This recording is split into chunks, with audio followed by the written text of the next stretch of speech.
Hello everyone, welcome back. I'm Mohanapreya and you're listening to the Wisdom Atlas, the podcast where we uncover the timeless wisdom of the Thirukkural one story at a time. In our first episode, we started at the very beginning. Today, however, we are jumping ahead to a verse that is deeply personal to me. It's a Kural my parents always told me whenever I achieved something great in my life, and it beautifully illustrates one of the most profound human emotions. It poses a fascinating question. What is the single greatest joy a parent can feel? Most of us would imagine it's the moment they first hold their child, but this Kural reveals a joy so immense it surpasses even that. And as you'll soon see, it's a verse that speaks not just to parents but to anyone who has ever nurtured, guided, or believed in another person. Today we are exploring Kural 69 from the chapter titled Makkatperu, which means blessing of children. The verse is Eendra pozhudhin perithuvakkum thanmaganaich Saandron enakketta thaai. This translates to the mother who hears a child acclaimed as a Saandron, a person of wisdom and noble character, will rejoice more than she did at the moment of the birth of a child. Think about that for a moment. Thiruvallur presents the joy of childbirth, one of the most powerful or overwhelming emotion a person can experience, and says there is a feeling even greater than that. It's the joy that comes from knowing the child you raised has become a beacon of virtue and integrity in the world. This isn't about wealth or fame. The word Saandron is about character, a person of wisdom, compassion, and moral strength. Now let's get into the story, The Weaver's Pride.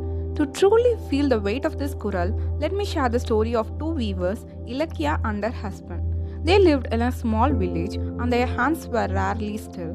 From dawn until dusk, they worked together at their looms. Their fingers danced across the threads, weaving vibrant saris that were known for their quality. They were a humble couple, and every bit of their hard work was dedicated to one purpose: their son Inian. Eelakketta and her husband had never learned to read or write, but they were determined that Inian would have the education they never did. They sold their finest saris, worked through sleepless nights together, and sent him to the capital city to study with the best teachers. Years went by, and their little boy grew into a young man. They missed him dearly, but their hearts swelled with hope for his future.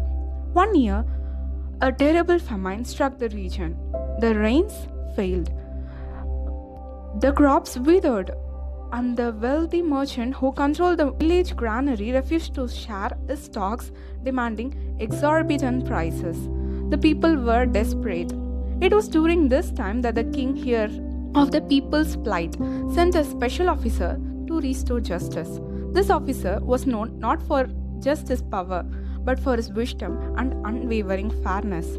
One afternoon, Eelakketta and her husband were in the village square, and they overheard two elders talking in hushed, hopeful tones. "Have you heard?" one of the elders said. "The king's new officer has arrived.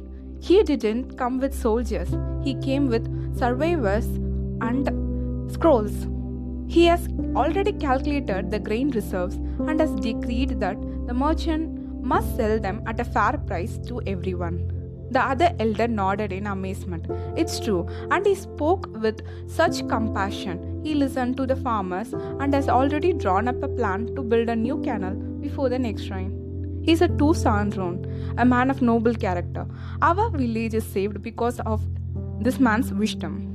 Eelakketta's heart pounded, and in her chest, she looked at her husband, his eyes wide with the same realization. She asked the elders, "This officer, what is his name?" The elders replied that his name is Inian. In that moment, a wave of emotion washed over them both, so immense and powerful it took their breath away. They remembered the day Inian was born, the struggle and the overwhelming love they felt when they first held him. They thought that was the greatest joy their hearts could ever contain. They were wrong. This joy, this pride, hearing strangers praise their son not for his high position, but for his character, his compassion, his wisdom. This was infinitely great. their sacrifice, their tireless work at the looms, it had all woven something far more beautiful than a sari. It had helped weave a man of virtue. The conclusion. The weaver's story is the living embodiment of Kural 69. The Kural teaches us that the ultimate fulfillment for a parent, a mentor, or a teacher is to see the person they guided become a force for good in the world. It redefines success, moving it away from material gain and towards the richness of character. The greatest legacy isn't what you leave for your children, but what you leave in them. So, as we close this episode, take a moment to reflect. Who are the weavers in your life? Those who work tirelessly to help shape the person who you are today. And how can we all strive to be the kind of Saandron that would make them proud? Join me next time as we continue our journey through the Wisdom Atlas. Until then, stay curious, stay thoughtful, and keep seeking wisdom.